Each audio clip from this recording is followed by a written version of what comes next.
Hello and welcome to the Moreness-Culture Live. Happy Sunday to everyone, whoever is watching us live and will watch us recorded on YouTube and on other platforms. Good morning, Syl. Yes, good morning, Beena. Good morning. Good morning. Yes, we're going to continue reading with Musashi, the five Yes, we are going to attitudes. continue with Musashi and getting so much value out of it. Just a quick thought of today.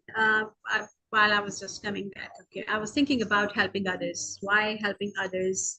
Helping others is a big deal, and Oh, why it is not so oh, appropriate in a bigger picture. So hmm, one of the consequences of helping others is that we create dependency. We do create it deliberately by just yes. snatching away their freedom to put some effort, energy, and invest their own energy to find something. We just keep helping with our goodness, of course, but inappropriate application of goodness, and also that ultimately when we stretch ourselves by keep helping others and continuously thinking about others, no matter what the consequences will be, we actually overuse ourselves, over occupy Yeah. ourselves, and the result is, of course, early burnout and then resentment, because we do feel that low energy creates resentment about things like, Oh, yeah, so I was doing this, and they were not being appropriate. They were not actually respond to that the way I was kind of expecting, even though when I was doing that with my full responsibility, with my own willingness to do that, nobody was asking me, but still we get that. And this is what I have seen in many people when, like, after they experience life for 4 or 5 or 6 decades and 7 decades, and after that they start saying things like that, because it's a burnout, emotional burnout, hmm, energy, of course, in general. And this low energy creates resentment. Actually, it is just low energy because you were spending your energy carelessly. You were not being appropriate into this, and then now you feel resentment about that. Now everybody is against me. Now people are not nice. Now people are not good, and now people are this and that. This is something, I feel that helping, the idea of helping, which is a very noble idea in our culture, in all cultures actually, people who are there for you to help. We just, like, we get into this idea of that, okay, I just want to help others. How can I help others? Just help oh, yourself and you will help many people, because they don't need to help you then. So just do that, help yourself. That's it. This is the maximum help actually needed, not more than that. Everything else is a different deal. But just help yourself, so nobody else need to invest their energy to you. That's it. exactly. So this is my thought of Exactly. the day, that help yourself, please, and Yeah. prevent others the need to help you. That's Correct. it. Correct. Which The is greatest help. very responsible living. Exactly. So that was my thought of the day. However, Yes. when needed, learn to also collaborate with others. Exactly. Rather than getting Yes. somebody to help you, ask somebody to assist you. In other words, to collaborate with you. Now it's a whole different ballgame. Yes. Yes. This is something else entirely when we Yes. are collaborating. Yes. I mean, getting Yes. assistance, it's a collaboration. That people Yes. love collaborating. This is wonderful, right? And you satisfy that underlying attitude of help. Yes, but in a different way, Yes. in a way that's beneficial to everybody, because it doesn't actually help either one when the helping mindset is there, because you end up doing it for others, you don't learn, etc. Assistance, collaboration, you learn, they learn, you sharing. It's just brilliant, right? So very big difference there, and this is part of the capital H hearing. It's called capital H hearing and helping, but it's kind of helping in inverted commas, and to understand Yes. that we can't help in the usual way. And it's a hard instinct to overcome, but it's very important that we do. Yeah. Yes, because as I think of new nobility and Nobelia-Living as a modern spirituality, so the modern spirituality Yeah. concept of helping is capital H hearing, Yeah. and by just doing so, you will do a lot. Again, coming back to the foundation and the center column, that first, just help yourself. This is the biggest help you are going to actually do for others, because Yeah. they don't need to help you. That's it. So nobody will be in need to help others if they just start helping themselves. And the idea Yeah. of like, okay, because I have learned something, so I'm now going to help others. This is the idea. Mostly Yeah. life coaches and gurus and Right. saints, and Right. they Right. all have, Right. which is So good, but it yes, has to be with the intent of sharing, not to help correct. anyone. Correct. Assisting rather than helping.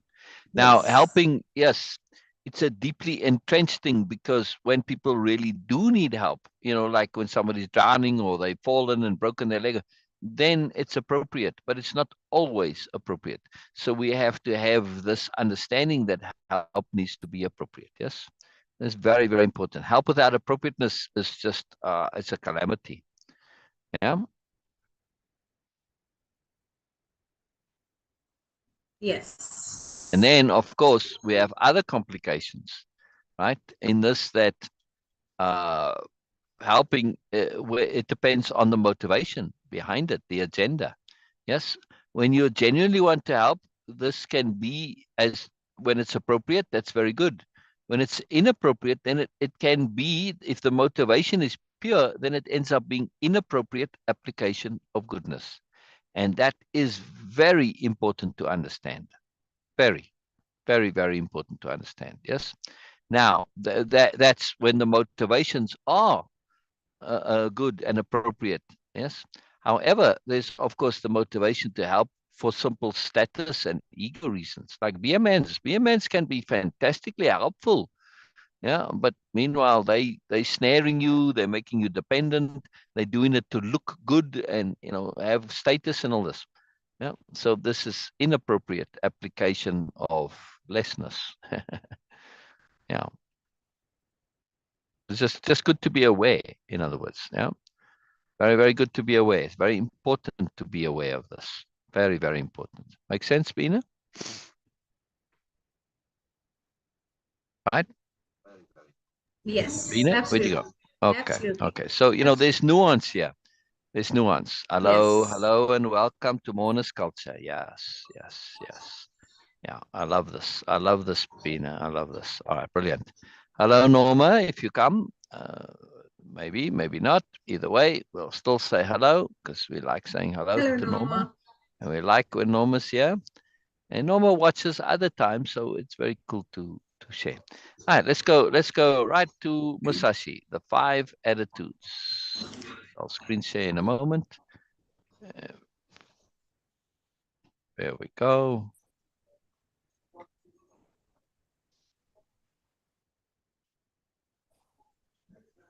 Please read, Beena. Please read.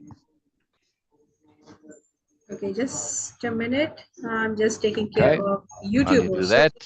See, I'm checking Just the 1 more minute. Instagram. I don't know why, Yes. what happened, but the Instagram now is showing me off center. And I don't know why. Okay, well, at least it's showing this centered. So, yeah. You see, it doesn't show me in the middle. It was doing it in the beginning. I don't know why now. So, I don't know why it changes the view either, but okay. Is what it is what it is.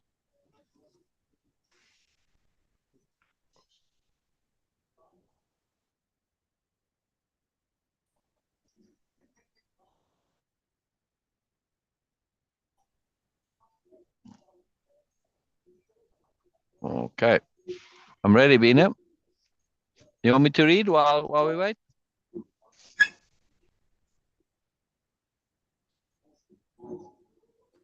Beena, there you go.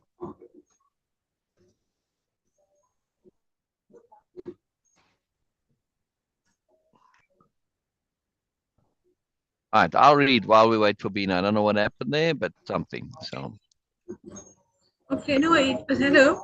Hello. oh, go ahead, Can you read. hear me? Yeah, yeah. Oh, okay. Okay, so it was no sound coming from you, so that's right. Oh, Anyway. because I said go ahead and read, and I was waiting. That's why. Oh, so it was a delay. Maybe it was your picture was also paused for me. So, okay. Oh, The five attitudes. The five attitudes are upper, middle, lower, right side, and left side. These are the five. Although attitudes have these five divisions, the one purpose of all of them is to cut the enemy. There are none but these five attitudes. all right. So just to go Whatever back here, attitude you right? are, So Beena, just to stop yes. on this, No, no, no, no, right? please, please. The purpose, in other words, Musashi is very clear, and we get back to way of impeccability, right? And just why do I keep going back to way of impeccability? It is because we are sharing this in the group, and if you look there at the subtitle of the group, the purpose and the point of the group is to share about way of impeccability. Yes, it's not obvious in the title, but it's in the subtitle. Right? This is very clear. Let me just go back there and see. Um, I'm trying to remember what it says exactly. I don't remember now. Promoting deliberate living and the way of impeccability. Yeah. Okay. Yes, It's a little cut off, but that's just the way these headings are. This group thing cuts it off. Anyway, see, it's also a group by Syl Sabastian. So don't forget that, people. It's my group. I created it, right? And this is the point. It's promoting deliberate living and way of impeccability, right?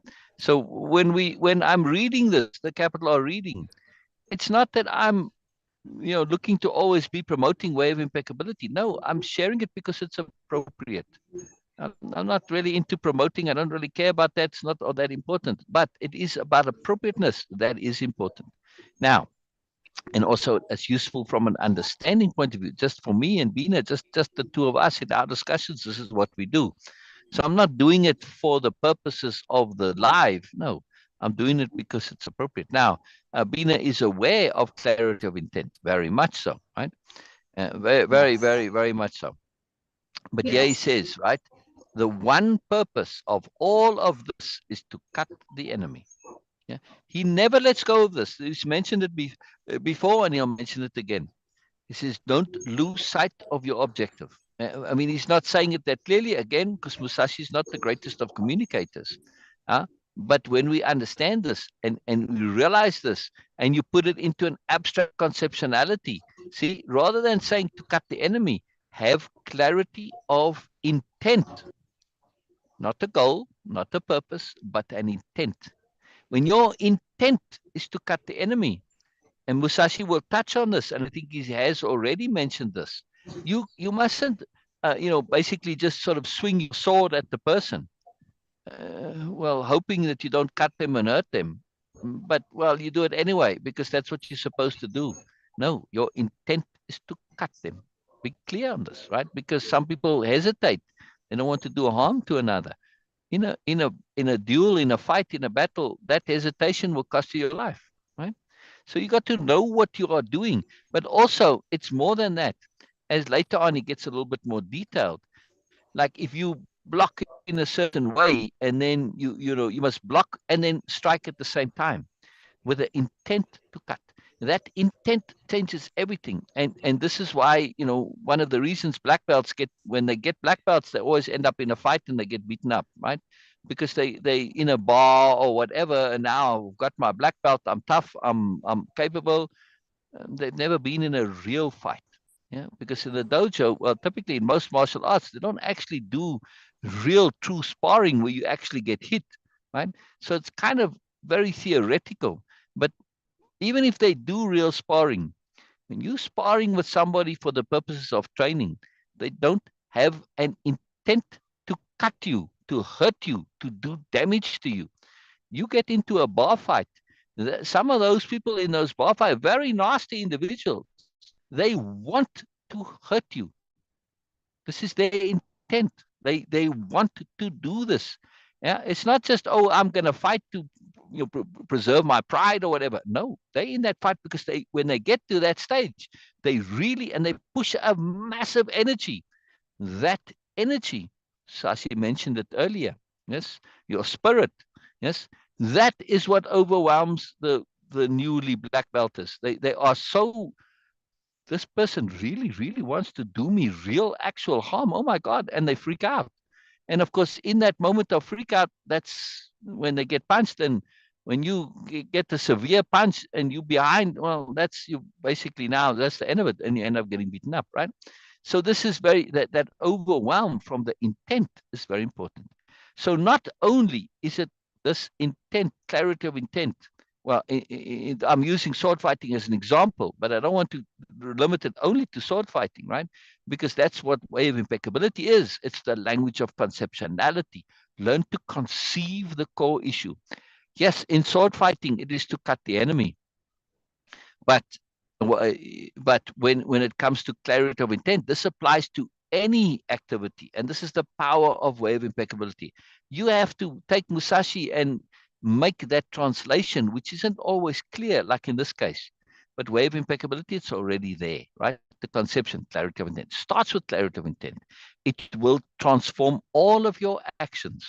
Your action isn't to look pretty, which for some learning dueling, literally in those days, they look skillful or to look stylish or to look smart or to look cool. People do things for the most ridiculous of reasons, right?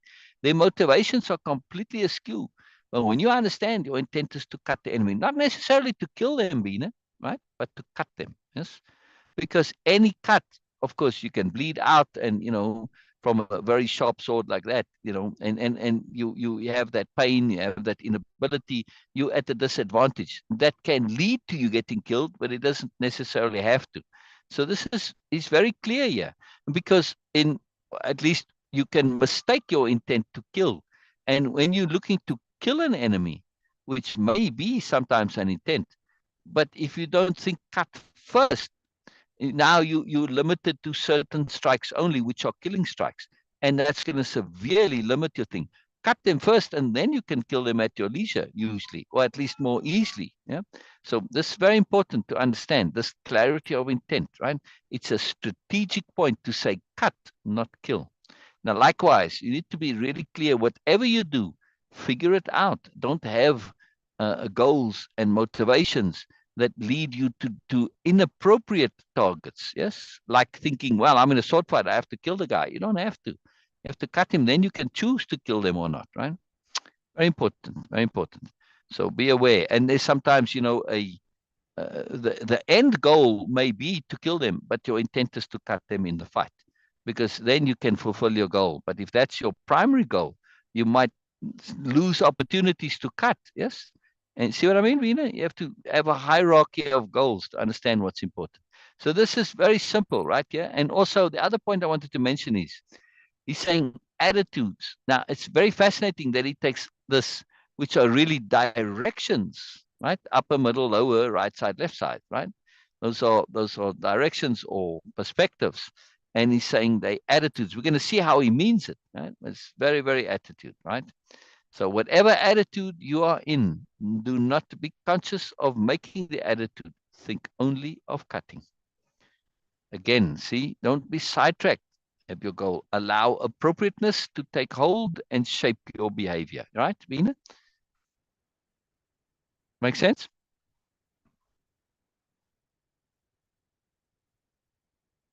Where'd Beena go? You muted, Beena?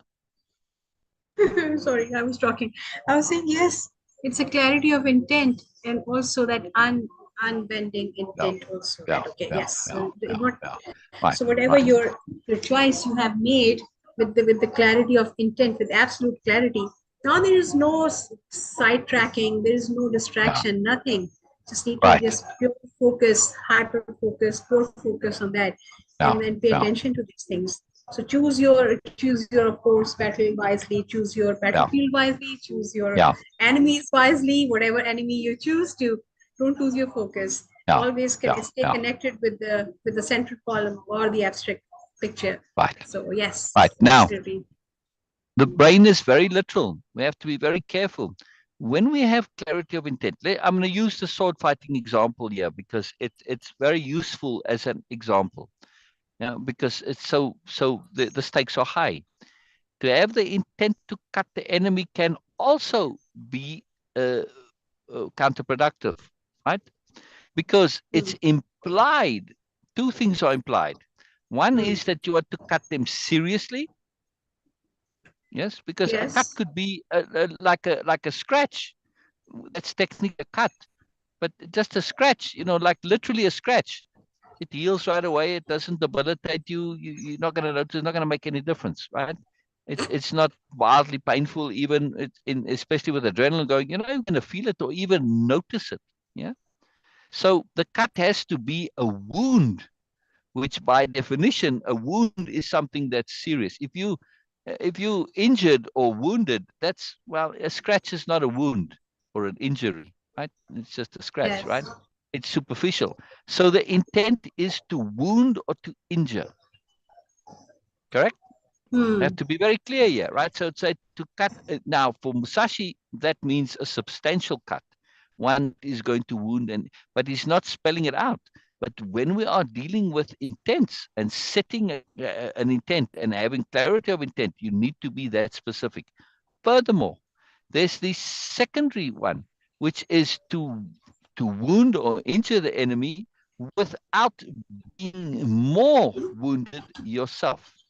Yes.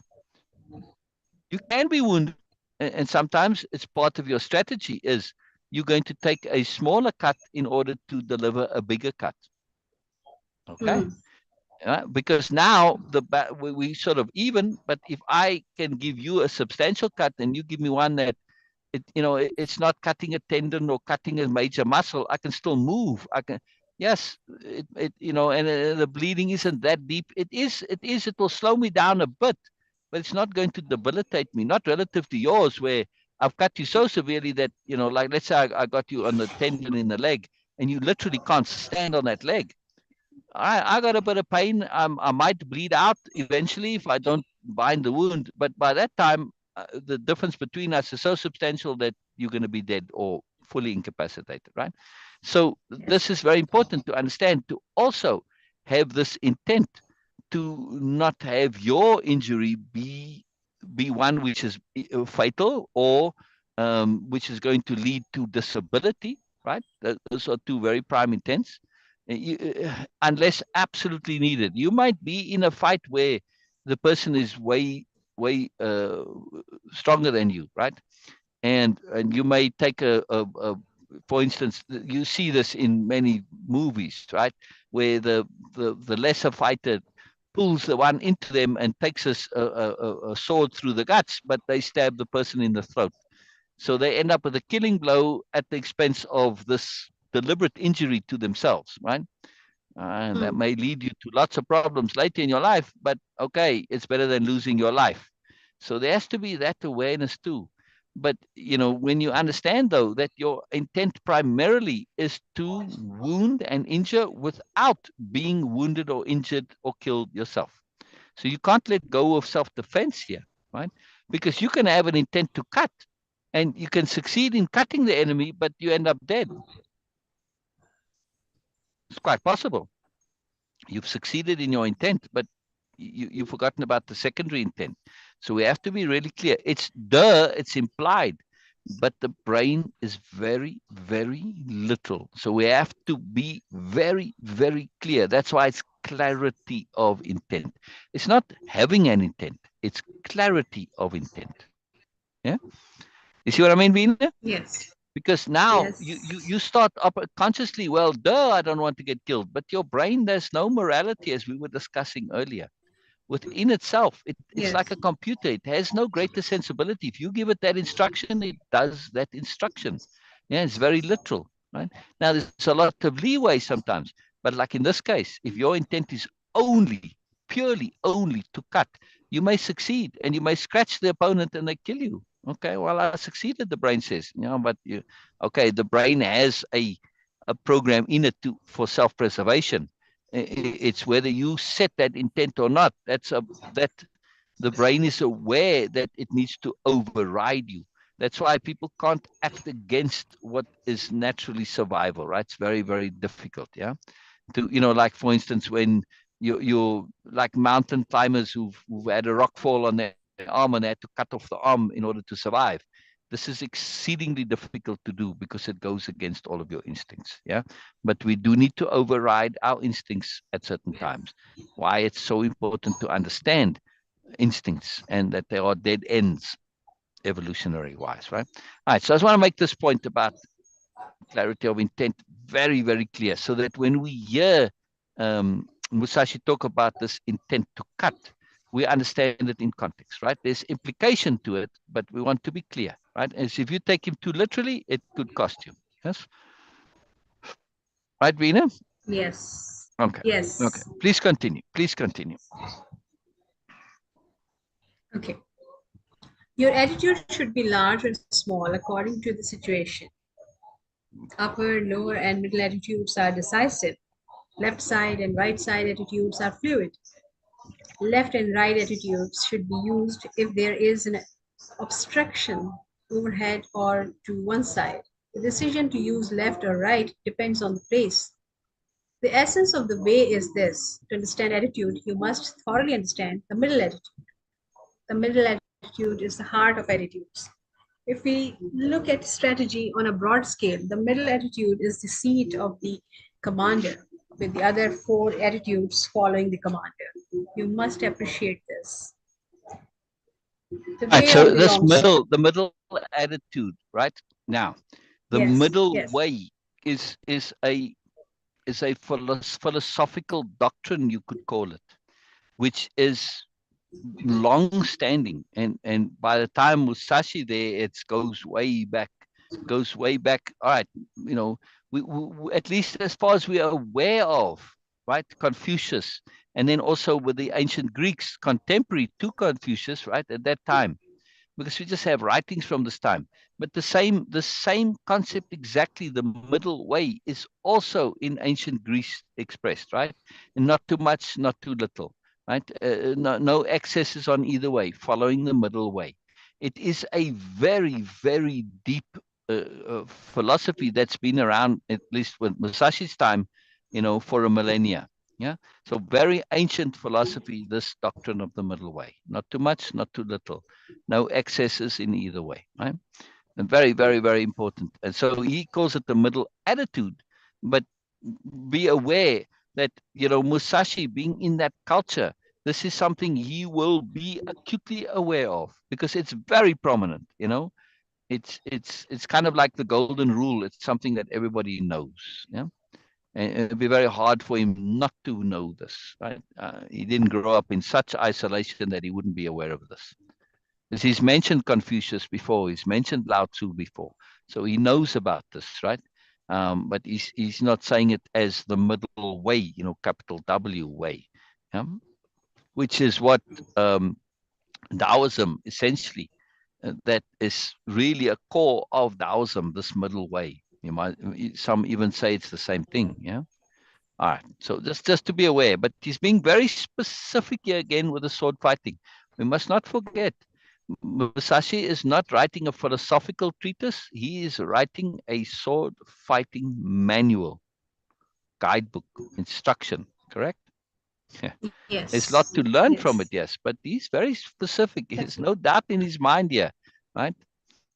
Yeah. So again, the Yes, decision this to is use left and right fascinating and depends on the impressive. place. Yeah. Say again, Yes, Bina? this is really fascinating. This is really fascinating and impressive also, that how focused he was, Yeah. which also gives me an impression of that how much earnest he was to and keen to share whatever knowledge and wisdom at that time he had, and of course via using the analogy or the basic or the foundation of sword fencing or sword fighting here.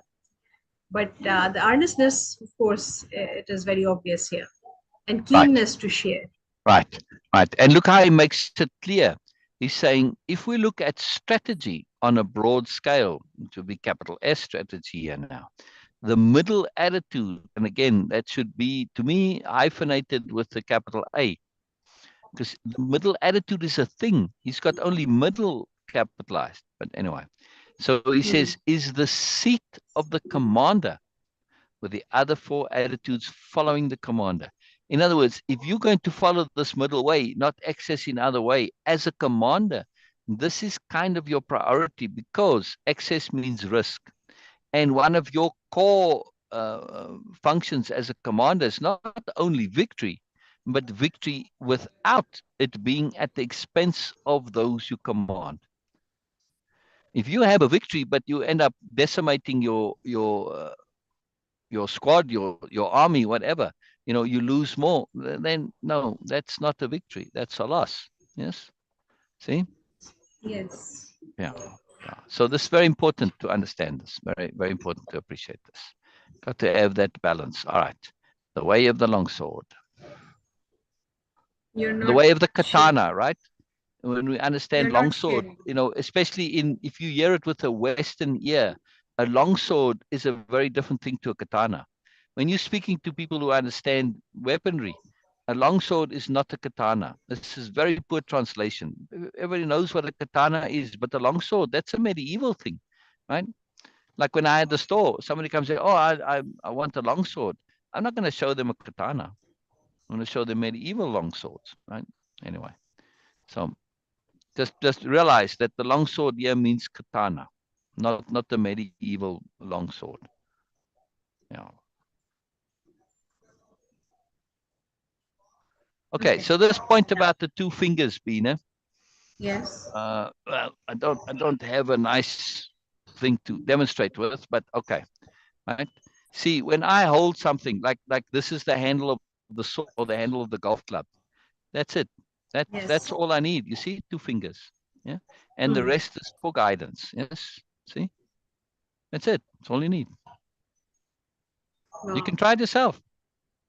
That's all your power is there. If you hold it like this, also your wrist is now suddenly with a full grip like that, which people assume in terms of obvious logic.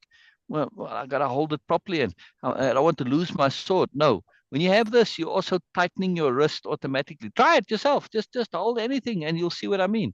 Right? The moment you do this, Yes. Yes. it changes the angle, and if you have an appropriately built sword, you can put this into the palm of your hand, and you also have now thrust ability. But you see, suddenly my wrist is fluid, flexible. See, the moment I close it, Yes. it's completely stiff. Isn't that amazing, Beena?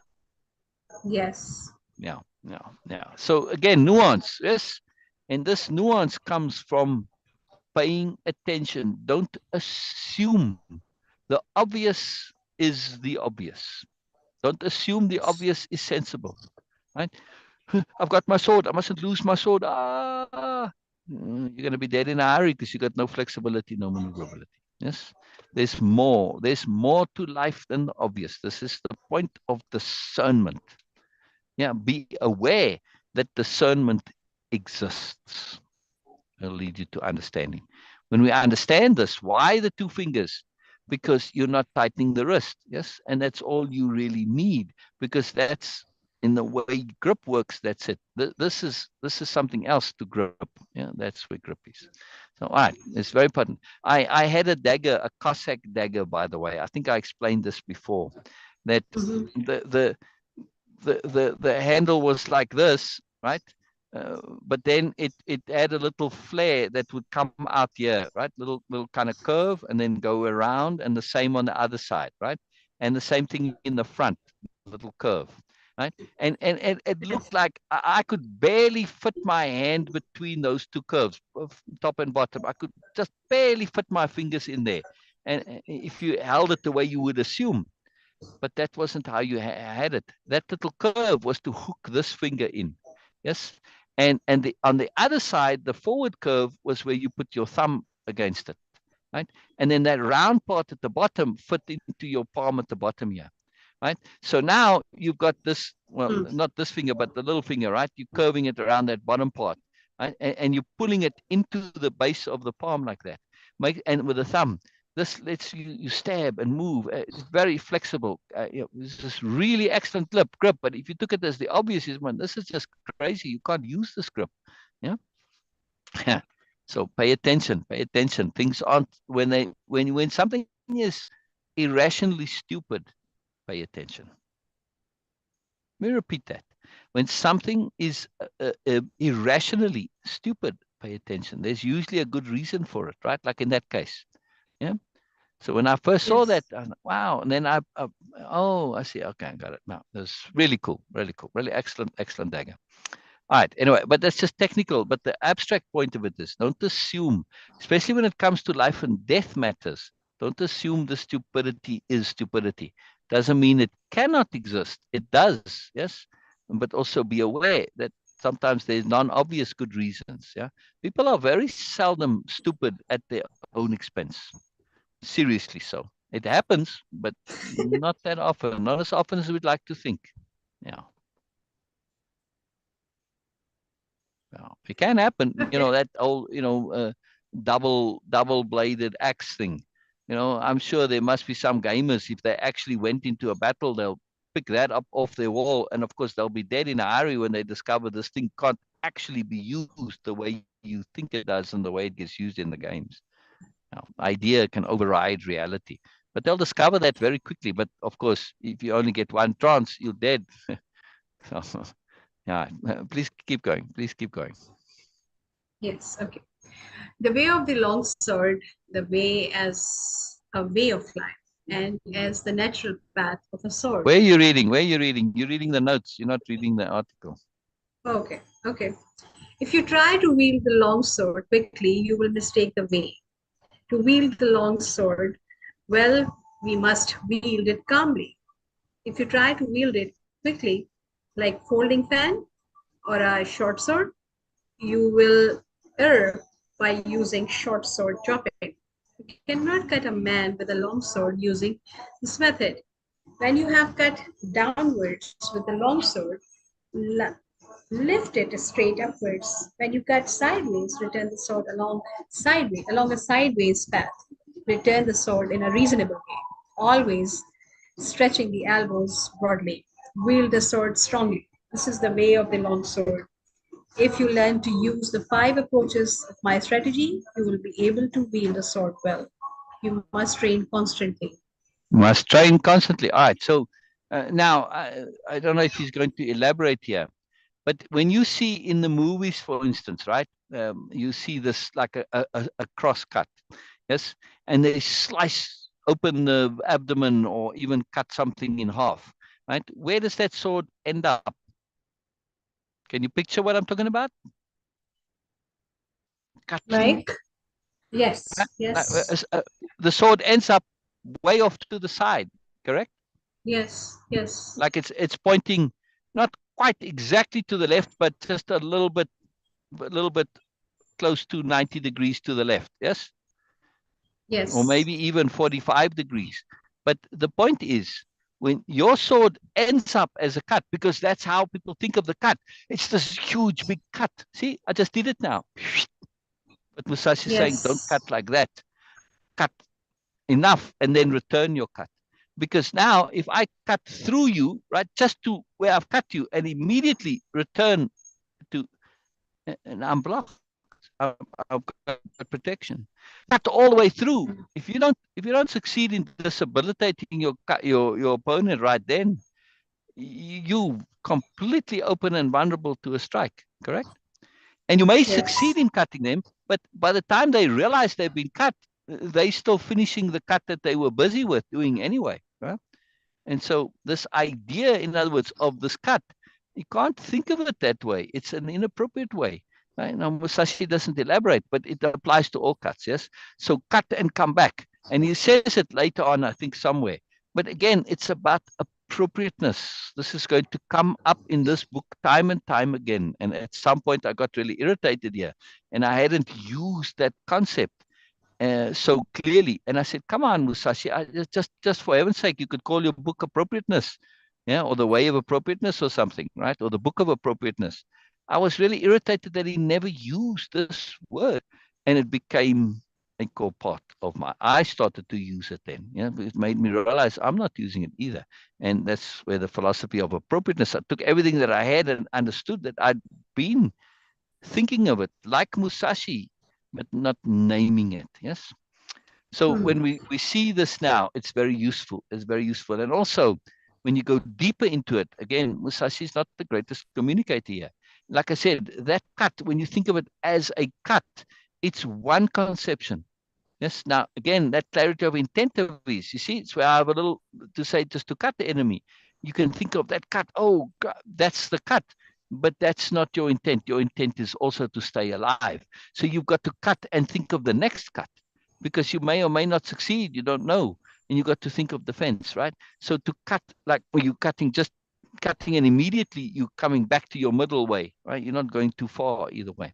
Right? And this is very important. There's appropriateness, in other words, and understanding that you cannot think of things in isolation. You can't think just one cut. You've got to think fight. Yes. Yes. So same thing applies to anything that you're involved in. You're writing a book. You can't just think one sentence. You got to think the entire book, the entire chapter, right? It's got to fit contextually. If you make an inappropriate sentence like that cut, and now what? And the whole thing collapses. Yes. See, you got to just have that continuity to what's coming. Yes, to the bigger picture. Yes. So, in other words, you must make sure that all your actions are appropriate within overall context, not just immediate context. Yes, appropriateness. Yeah? Yes. All right. Please continue, Beena. Five approaches. The first approach is the middle attitude. Confront the enemy with the point of your sword against his face. When he attacks, dash his sword to the right and ride it. Or when the enemy attacks, deflect the point of his sword by hitting downwards. Keep your long sword where it is, and as the enemy renews the attack, cut his arms from below. This is the first method. The five approaches are this kind of thing. You must train repeatedly using a long sword in order to learn them. When you master my way of the long sword, you will be able to control any attack the enemy makes. I assure you, there are no attitudes other than the five attitudes of the long swords of Nito. All right. So this point that he's making, right, very poorly expressed here. Really, really poorly expressed. Right. So well, first of all, that point of having the point at someone's face. Yes. Hmm. If somebody's doing this to you, just pointing a finger at you, right, and it's close, it's in your space, yeah, like coming and pointing at you. It doesn't cause you to necessarily react. But should they point it at your face, your eyes, or your mouth or your nose, right? You instinctively pull back, you know, because we don't want things there. If something touches me, yeah, it's not an issue, but I can't do this, what I'm doing now, on my face. I can't do it. Yes, it's uncomfortable, it's awkward. See my point? So that point pointed at the face, I would say intended at the face, is automatically going to engender discomfort, right? It's an intent. Yes. Well, there's other reasons for it also that Musashi doesn't mention. The eye can perceive lateral movement very easily, but when something's coming straight at you, it can't necessarily perceive that as easily because the thing doesn't get large the way it does, or you can't track it against the background, right, left to right. So it's very difficult to see something coming straight at your eye. Okay, movement. Like if you have Yes. in quarterstaff fighting, right? You put up the quarterstaff and use it as a, kind of in your hands like this, right? And you push it straight at the person's eye. It's very hard for them to see that. So there's two really good reasons for this. But then he says something else here about when you block. Now he's not making it very clear, or the translation is really poor. But what he's saying is don't just deflect the sword by obviously hitting down at it. Well, he says down because you can also block the sword from underneath, right? Which, you use the back of the sword. You come under the sword and push it up. But he's saying specifically go down by hitting down on it.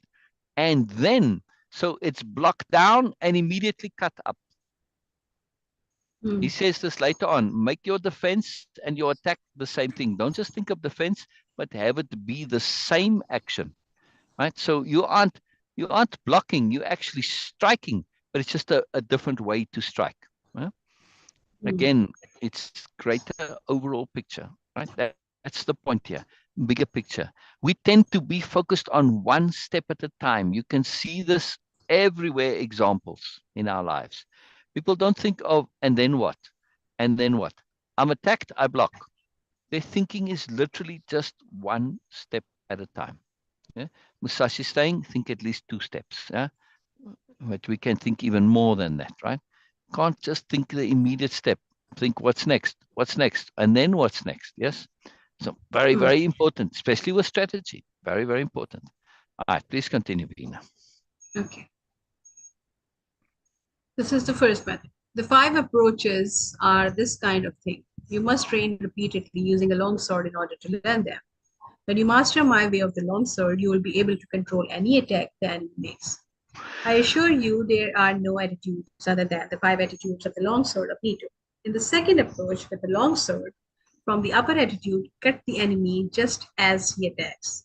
If the enemy evades the cut, keep your sword where it is and scooping up from below, cutting him as he renews the attack. It is possible to repeat the cut from here. Right. So this is maneuvering now, right?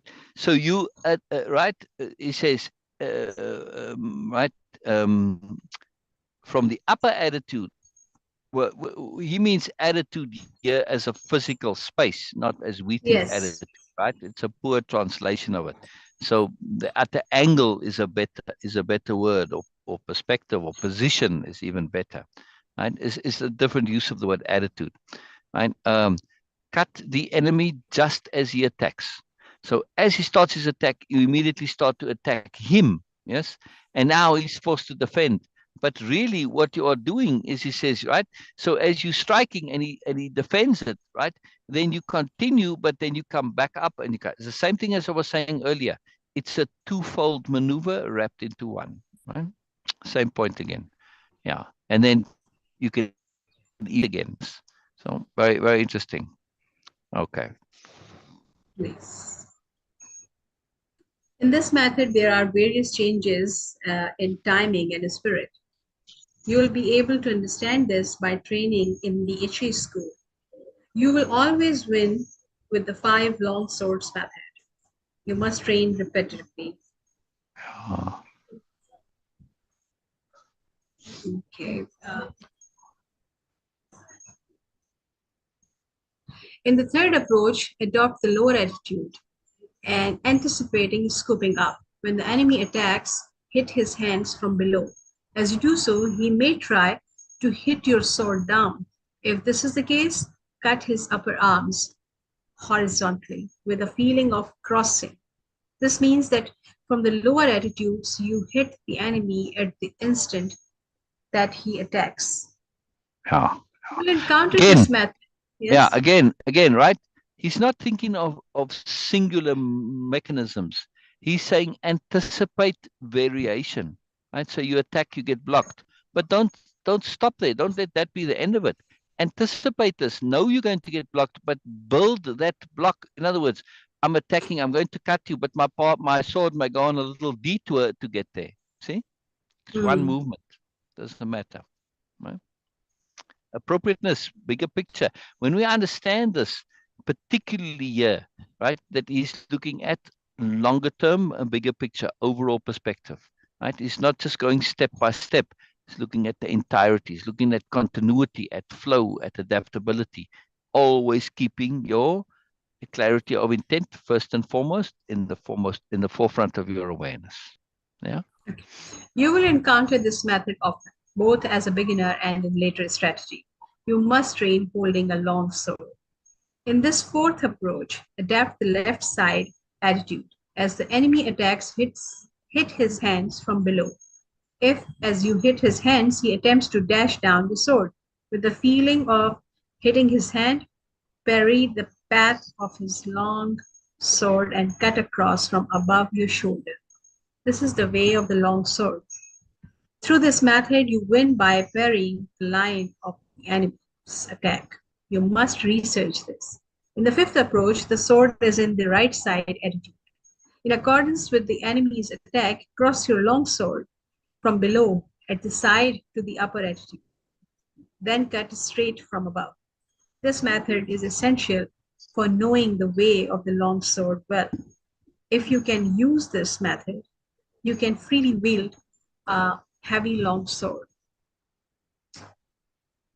I cannot describe in detail how to use these five approaches. You must become well acquainted with my inharmony with the longsword way. Learn large scale timing, understand the enemy's longsword, and become used to the five approaches from the outset. You will always win by using these five methods.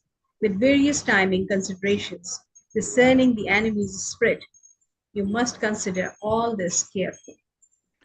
Right. So this timing, considerations, discerning the enemy's spirit. I mentioned this before, right? If you come with fierceness, confidence, determination, self-assuredness, etc., right? And not arrogance, but where you include a bit of fear, but the fear is you utilizing it as a tool to make you alert and paying attention. The enemy sees you know the danger, but you are aware of the danger, yet you are also confident and determined. That means if I'm aware something is dangerous, and yet I am confident and determined, that means that I feel I know how to deal with the danger. That's very scary. Yeah. Somebody Yes. who's arrogant and egotistical and overestimates their abilities, that becomes a weakness. But if somebody truly demonstrating that I know how dangerous this is and I have some fear, yet I'm still resolute and still determined because I know how to deal with it. That's very Yes. scary. Sorry to In interrupt you, that sir. We have Joshua with us on Instagram. So, hello Joshua again. I think Joshua was with us before. Thank you for that. yes. Thank you. Yes. Yes. Joshua Alfonso. I remember you, Joshua. And Lubna's here, and Sher's here. Wow. And Dushka's here. Ah, too brilliant. And Sid is here. Oh, too cool, too cool. So please comment. We'll keep an eye on these comments. Now, at this point, I don't see the comments in my screen because it's not a comment, it's just joined, right? But if you comment, it will Yes. show here and I will see it. And I love comments. I love comments. So even if you just leave a smiley face, it's very helpful, by the way, right? Or just a happy face, whatever, any comment, doesn't matter. But still, comments, questions, we love those. And we always like to respond, especially if there's a point that you're looking to understand or to say, all right, it's all about sword fighting. What's the point of this? Ask those doubts, those questions. I want to mention about the spirit thing, right? So I was saying you come in with this spirit and you can overwhelm somebody with your spirit, with your intent. And they might not in the overall be, but if you are paying attention to their spirit and use your timing in that moment of doubt, that's when you strike. See? Or question. Like I said before, you're standing there, you staring at each other. Should I attack? And the person starts to think, oh, I'm going to be late. What's mom going to say? That's Yes. end of it, Yes. right? I mean, it's a very real thought sometimes. Oh, I'm going to be late. I'm going to get in trouble with ma, you know, or wife or whoever. Yeah. So it's very In important to, like I said, be controlling your spirit, but also to be aware of somebody else's spirit. Yes. Now they may recover from that momentary lapse, but then it's too late. Yeah. So be aware of this. And also, when we are dealing with interpersonal interactions, we don't have to have a confrontational attitude. But when it comes to capital H hearing, we are going to use this ability to perceive the spirit of another, but in a non-confrontational way, because we're going to use for collaborative purpose, yes, not for confrontational. Musashi does not have collaboration in his vocabulary, at least not in this aspect, right? It's all about, victory, winning, dominance, superiority. That's it, There's no sharing of things. There's no, the intent here is, like you said, to be, fame and glory and honor and all of this stuff, right? Little sad, but it's okay. It is what it is. It's the culture he was in. Yeah. All right, please keep going, Beena. okay. In this fourth approach, adopt the left side attitude. As the enemy attacks, hit his hand from below. If, as you hit his hands, he attempt to dash down your sword, with the feeling of hitting his hand, vary the path of his long sword and cut across from above your shoulder. This is the way of the long sword. Through this method, you win by varying the line of the enemy's attack. You must research this. In the fifth approach, the sword is in the right side attitude. In accordance with the enemy's attack, cross your long sword from below at the side to the upper attitude. Then cut it straight from above. This method is essential for knowing the way of the long sword well. If you can use this method, you can freely wield a heavy long sword. Right. I So in cannot other words, describe right, right. So another way of saying this is, don't always think of your objective in getting there as being the most direct path. The most direct path is ah, not the quickest path. It's not the most yes, okay, efficient just path. just It's sorry to certainly not the interrupt you, most sir. effective. Yeah, go ahead. Yes, someone else has joined us on Instagram also. Coach, Coach Jab. yes. So Coach Jab. welcome I'm to the assuming Moreness it's a boxing Culture. coach. Welcome to the Culture, Coach app. Right, right. So what I'm saying is Musashi's fighting technique, he's not doing things in the most direct Share way. screen again, please. Yeah, he's not doing things in the most direct way, right? His Yes. basic methodology is always you're going in a slightly longer path, but you're getting to your objective, right? Because if you attack directly, you get blocked, and that's the end of it. But if you understand that you're going to be blocked, and the longer term is that you're going to use that deflection of your sword as following now a path, and you've already have that intent, you end up getting where you want. In boxing, this would be a little bit more difficult to do, but is doable, right? To learn to think at least, 2 steps ahead, to understand where you're going and to utilize that.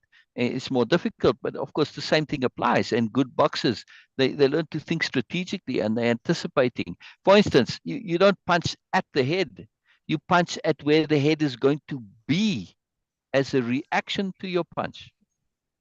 See? Okay. So I'm Coach punching, Jab but is saying hello all. what's Sorry that? to Oh, interrupt. hi. Yes, yes. Hi, Coach Jeb. Yes, yes, yes. Yes, yes. Okay, let me respond to that. Yes. Wonderful. Yes. So please, ask questions, comment. I mean, yes, we are talking about Musashi from the point of view of strategy, from the point of utilizing strategy, not for the purposes of dominance, but it may be appropriate sometimes. That's his agenda, superiority. Our agenda is to learn to use it, to use strategy appropriately, right? And when we look at appropriateness in the bigger context, we see, well, dominance is a very limited game. I mean, you end up being dominant, but doesn't mean you end up being good. Two different things. Our intent is to be good, to have collaboration, to have more. Yes, not just to survive, but to evolve. To survive miserably is no feat at all. It's like, well, I've won, but what have I won? I've won a miserable existence. Thank you, but no thank you. Yes, to evolve and to live in moreness, which is collaboration and sharing and all of this, without that stress of constant competition and combat and man, it's so much better, right? So we are going again. We are applying the strategy of going at things, and sometimes the slightly longer way is the better way. Yes, it can be the quicker way too. Yeah, because of course, if you go directly, you get blocked, and now you got to come back. Oh, it takes a long time. And if you already have that planned, it's much quicker, much more effective, much more efficient. Yes. So this is way of impeccability, best use of energy. You think of this from a sword fighting or martial arts point of view, absolutely critical. One of the most strenuous things to do ever is fighting, real fighting. It saps your energy. If you read historically, right, in the movies, we see people fighting for hours. No, it doesn't happen in reality. In reality, it's more like minutes. Yes, Yes. the typical fights. And then Right. if you have sustained battles, you'll have your reserves, and they'll switch out, and you rest your troops, and right, longer term battles like the Romans. Yeah, you change the ranks and Okay. legions. They understood this about Sorry. energy. So energy management Yes. very Sorry. critical. Go ahead, Veena. Go ahead. Yes. Sorry to interrupt you, but soon we will our Instagram live will end because it's been an hour. Correct, So correct. It's before we ending go. right now. It's ending right now. Yeah. So, Oh, okay. yeah, yeah, yeah. So whatever Okay. it So, is, I was just saying. So hello to yeah, everyone, yeah. and please do It come just again. Instagram only allows an hour, so it's not like we're abandoning you, but just come to Facebook if you want to continue. Just be aware that Instagram has an hour limitation, and it ends it automatically, whether I end it or not. Right.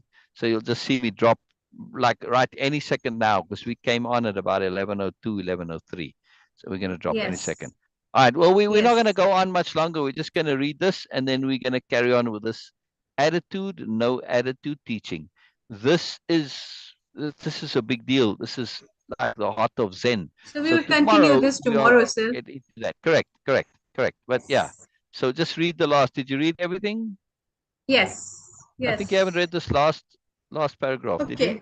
Okay. I cannot describe in detail how to use these five approaches. You must become well acquainted with my In Harmony with the Longsword way. Learn large scale timing, understand these enemies, longsword, and become used to the five approaches from the outset.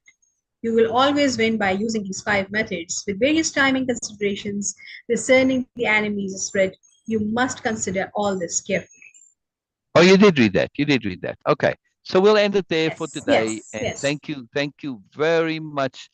Ah, I think I changed the things on Instagram where before it wasn't saving it as a post, but I hopefully this is going to be so today.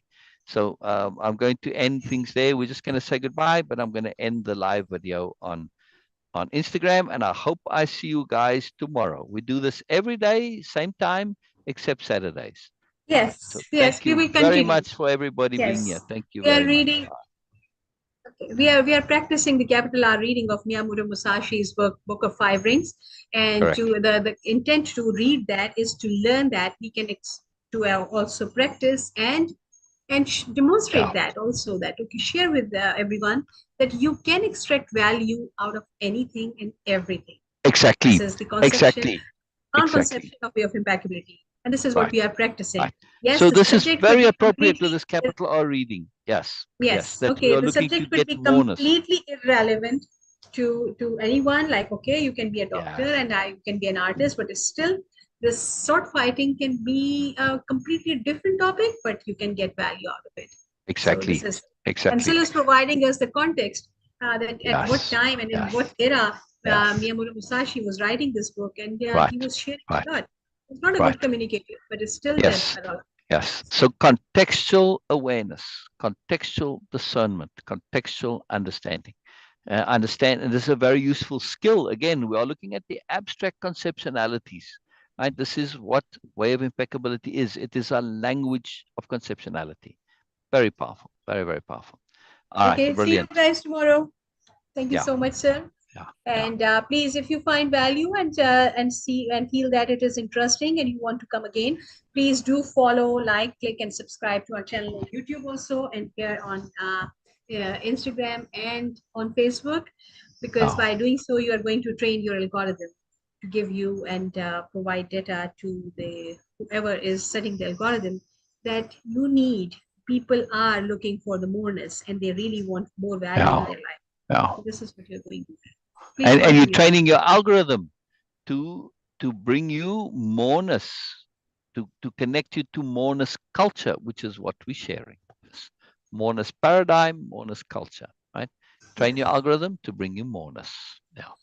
Very powerful. Very powerful. Okay. Bye bye, everybody. Bye Okay. bye. Bye bye. Bye bye. Bye for Thank you, now. Bean. Thank you, Beena. All right. See you soon. See you soon.